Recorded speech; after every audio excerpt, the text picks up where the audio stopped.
ആക്രമണം, സ്ഥാനാർത്ഥിക്ക് നേരെ ആക്രമണം, UDF സ്ഥാനാർത്ഥിക്ക് നേരെ ആക്രമണം. കാസർഗോട്ടാണ് സംഭവം. കാസർഗോട്ടെ പിലിക്കോട് പഞ്ചായത്തിലാണ് സംഭവം. പിലിക്കോട് പഞ്ചായത്തിലെ ചന്ദേര വാർഡിലാണ് സംഭവം. അവിടെ UDF സ്ഥാനാർത്ഥിക്ക് നേരെ ആക്രമണം നടന്നിരിക്കുന്നു. രാഘവൻ കുളങ്ങര എന്ന UDF സ്ഥാനാർത്ഥിക്ക് നേരെയാണ് ആക്രമണം നടന്നത്. CPM പ്രവർത്തകരാണ് ആക്രമണം നടത്തിയത് എന്നാണ് ആരോപണം. ബൂത്തിന് പുറത്തുനിന്ന രാഘവൻ കുളങ്ങരയ്ക്ക് നേരെ CPM പ്രവർത്തകർ നായ്ക്കുരുണപ്പൊടി വിതറി എന്നതാണ് ആരോപണം.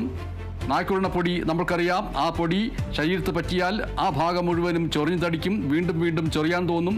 വീണ്ടും വീണ്ടും ചൊറിയുമ്പോൾ വീണ്ടും വീണ്ടും അവിടെ ചൊറിയാൻ തോന്നും. വീണ്ടും വീണ്ടും ചൊറിയുമ്പോൾ അവിടെ പൊട്ടും, ചോര വരും. ആശുപത്രിയിൽ പോയാലും പെട്ടെന്നൊരു ശമനമുണ്ടാവില്ല. ആ നായ്ക്കുരുണപ്പൊടി CPM പ്രവർത്തകർ അവിടുത്തെ UDF സ്ഥാനാർത്ഥിയായിട്ടുള്ള രാഘവൻ കുളങ്ങരയുടെ നേരെ എറിഞ്ഞു എന്നുള്ളതാണ് ആരോപണം. ഇപ്പോൾ അദ്ദേഹം എവിടെയാണ് എന്നുള്ളത് അറിയേണ്ടിയിരിക്കുന്നു. എന്തായാലും അതുമായി ബന്ധപ്പെട്ട ദൃശ്യങ്ങളാണ് ഇപ്പോൾ നമ്മൾ കണ്ടുകൊണ്ടിരിക്കുന്നത്. ഒരു പക്ഷേ ആ ദൃശ്യങ്ങളിൽ ശബ്ദം കൂടി ഉണ്ടോ എന്ന് നമ്മൾക്ക് നോക്കേണ്ടതുണ്ട്. കാസർഗോഡ് പിലിക്കോട് പഞ്ചായത്തിലെ ചന്ദേര വാർഡിൽ UDF സ്ഥാനാർത്ഥിക്ക് നേരെ ആക്രമണം നടന്നിരിക്കുന്നു. UDF സ്ഥാനാർത്ഥി രാഘവൻ കുളങ്ങരയ്ക്ക് നേരെ CPM പ്രവർത്തകർ നായ്ക്കുരുണപ്പൊടി എറിഞ്ഞു എന്നുള്ളതാണ് ആ ആക്രമണ വാർത്തയുടെ വിശദാംശം എന്ന് പറയുന്നത്.